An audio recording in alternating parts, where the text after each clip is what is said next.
Pengerjaan pembangunan lapangan futsal oleh pemerintah Desa Sukadamai, Cicantayam, Sukabumi telah mencapai 95% dan tinggal menyisakan sebesar 5% untuk finishing. Menurut Kepala Desa Sukadamai, Cicantayam, Sukabumi, Rudi Hartono mengatakan, pembangunan lapangan futsal memasuki tahap kedua dan sudah tahap finishing dan rencananya akan digunakan tidak hanya untuk futsal namun demikian untuk sarana kegiatan PKK dan kader desa lainnya.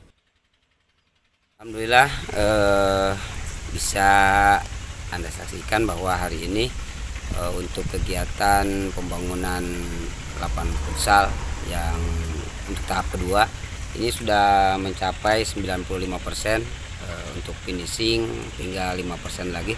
Mudah-mudahan besok lusa ini sudah terselesaikan. Nantinya ini hanya untuk lapangan futsal saja atau memang seperti apa nantinya ke depannya, Pak?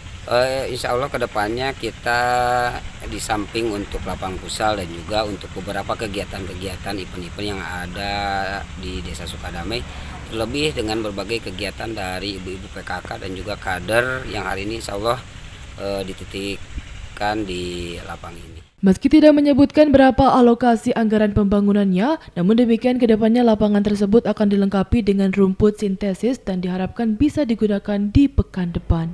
Dari Desa Sukadamai, Sukabumi, Muhammad Ujang Hiryaman melaporkan untuk Dinamika.